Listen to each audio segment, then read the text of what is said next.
नमस्कार. आपण प्रत्येक वेळेला नवीन नवीन भाजी, नवीन टेस्ट आणि चव बदल आणि शिवाय आपल्याला आरोग्यासाठी हितकर अशा भाज्या बघत असतो. थोड्याशा हटके असणाऱ्या पण ज्या अगदी रोजच्या रुटीन मध्ये नसणाऱ्या तरी सुद्धा पारंपरिक आहेत आणि त्याच्यामध्ये काही विशिष्ट गुणधर्म आहेत अशा भाज्या आपण बघत असतो. थंडीच्या सीझन मध्ये येणाऱ्या भाज्या वेगळ्या, पावसाच्या सीझन मध्ये भाज्या येतात त्या वेगळ्या आणि उन्हाळ्यामध्ये येतात त्या सुद्धा वेगळ्या. आणि त्या विशिष्ट सीझन मध्ये येत असल्यामुळं त्या काळामध्ये शरीरामध्ये आणि निसर्गामध्ये वात, पित्त आणि कफांच्या नुसार जे बदल घडतात ते शमवण्यासाठी किंवा ज्या दोषाचा प्रकोप झाला आहे तो कमी करण्यासाठी म्हणून ह्या भाज्यांचा उपयोग खूप चांगला होत असतो. आणि म्हणूनच सीझनल इटिंग ज्याला म्हणतात ना, ते ह्या रानभाज्यांनी नक्कीच आपल्याला साध्य करता येत असतं. आज आपण अशीच एक भाजी घेऊन आलेलो आहोत आणि ती जी आहे ना, तर तिचं नाव चणक किंवा हरभरा असं म्हटलं जातं. हरभऱ्याचा पाला आपल्या सगळ्यांना माहिती असतो. आता हा हरभऱ्याचा जे काही झाड असतं तर त्याच्यामध्ये आपण चण्याची डाळ म्हणून आपण हरभऱ्याचा वापर सगळ्यात जास्त आपल्या आहारामध्ये किंवा वेगवेगळ्या पदार्थांमध्ये करत असतो. ते जे हरभरे असतात, ती जी डाळ बनवली जाते ती कशापासून बनवली जाते तर हरभऱ्याचं झाड म्हणजे छोटंसं असतं, साधारणपणे 1-2 वीत उंच एवढं झाड बनतं. साधारणपणे आत्ताचा म्हणजे नोव्हेंबर, डिसेंबर, जानेवारी हा जो काळ असतो ना, तर त्या काळामध्ये ह्याचा कोवळा पाला येत असतो आणि हा जो कोवळा पाला असतो हा भाजीसाठी वापरला जातो. ह्यालाच जे दाणे येतात म्हणजे सोलाणे बोलतात, तर ते सोलाणे जे असतात ना ते एकदम चांगले तयार झाले हे ज्या वेळेला त्याला दाणे येतात त्यावेळेला बाजारात ते दाणे सुद्धा विकायला आपल्याला मिळतात. आपण ते सोलून खातो म्हणून त्याला सोलाणे असं सुद्धा म्हटलं जातं.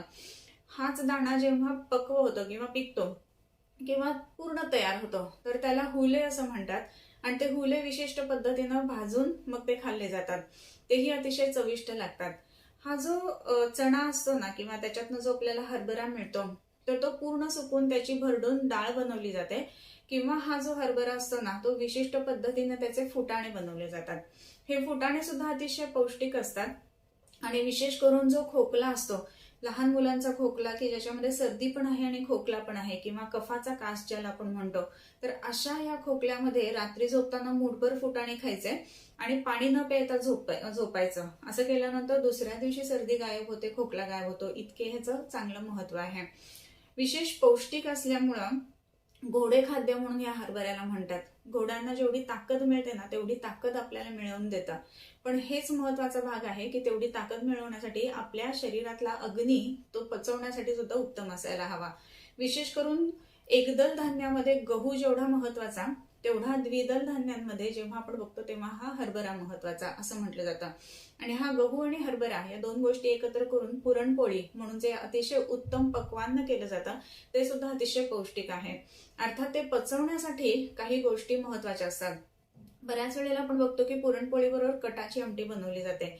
ज्या वेळेला हे पुरण शिजवलं जातं त्यापासून जे पाणी निघतं ना तर त्याच पाण्यामध्ये काही विशिष्ट मसाले म्हणजे दालचिनी, तमालपत्र, काळी मिरी ह्या गोष्टी टाकून ते पाचन करण्यासाठी उपयुक्त अशी ती कटाची आमटी बनते. आणि मग त्या कटाच्या आमटी बरोबर जेव्हा पुरणपोळी खाल्ली जाते ना त्यावेळेला तिची पचते पण व्यवस्थित आणि त्याचा अजीर्ण न होता अंगाला पुष्टी सुद्धा मिळते. सो जिथे ज्या गोष्टीचं हे ठेवलेलं असतं ना निसर्गाने तिथेच त्याचा अँटीडोट पण ठेवलेला असतो. जसं हा चणा किंवा हरभरा पचायला जड आहे ना तर त्याच्या विरुद्ध गुणाची म्हणजे ही जी भाजी असते ना पाल्याची ती अतिशय उत्तम पाचन आहे. जे चणा पचायला जड तर ही भाजी जी आहे ती पाचन आहे आणि म्हणून ही विशेष करून ह्या दिवसांमध्ये जे नोव्हेंबर, डिसेंबर, जानेवारी मध्ये खाल्ली जाते जेणेकरून आपल्या शरीरातला अग्नी उत्तम राहावा. आणि मग या काळामध्ये विसर्ग काळ असल्यामुळे म्हणजे शरीराचं बल वाढत असल्यामुळं जे आपण खाऊ ते उत्तम पद्धतीनं पचावं आणि अंगाला पुष्टी मिळावी ह्या दृष्टीने ही भाजी खूप महत्वाची. ह्या भाजीच्या ज्या वेळेला पहाटेच्या वेळेला दव पडतं ना त्याच्यावरती एक स्वच्छ धुतलेला पंचा किंवा धोतर घातलं जातं आणि ते जे धोतर आहे ना तर त्याच्यामध्ये हे दवबिंदू जे या झाडावर पडतात ते कलेक्ट केले जातात. ह्याला हरभऱ्याची आंब असं म्हणतात आणि ही अतिशय पाचन आहे. यकृत विकार आणि प्लीहा विकारांसाठी ती अतिशय उपयुक्त असते.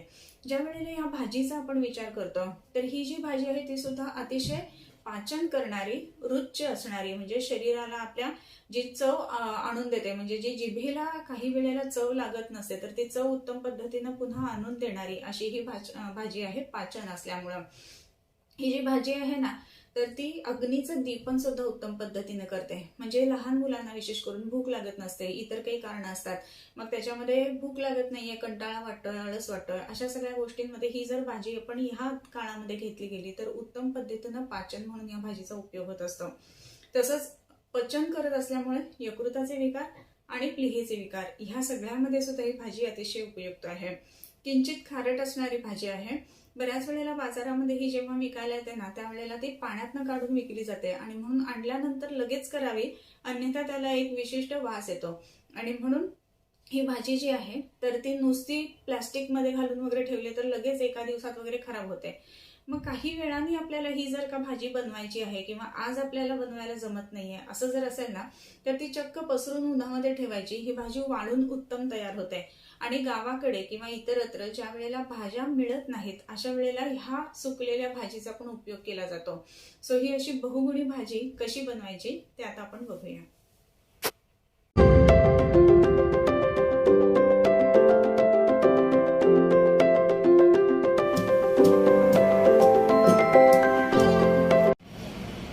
हरभऱ्याची भाजी आपण इथे निवडून घेतली आणि स्वच्छ धुवून घेतली. नेहमीप्रमाणे पाण्यातनं 2 ते 3 वेळेला काढून ही भाजी धुवायची. त्यानंतर आपण जो लसूण ठेचून घेतलेला आहे तर तो त्याच्या पाकळ्या व्यवस्थित सोलून घ्यायच्या आहेत आणि पाकळ्या सोलून आपण ह्या वेगळ्या व्यवस्थित ठेवलेल्या आहेत. आजच्या आपला भाजी करण्यासाठी बाकीचे जे इन्ग्रेडियंट्स आहेत त्याच्यामध्ये आपल्याला लसूण, कांदा आणि मिरची एवढ्या 3च गोष्टी लागणार आहेत आणि त्याच्या बरोबरीनं फोडणीचं सामान. धुतलेली भाजी आपण एकदम बारीक चिरून घेतोय. चिरून घेताना ती आपल्या हाताच्या ह्याच्याने साह्याने एकदम बारीक बारीक होईल असं करायचं.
त्याच्यामध्ये मी आता मुगाची डाळ टाकते. याच्यात आपण चण्याची डाळ सुद्धा वापरू शकतो.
आपली चविष्ट आणि हेल्दी अशी हरभऱ्याची भाजी तयार आहे.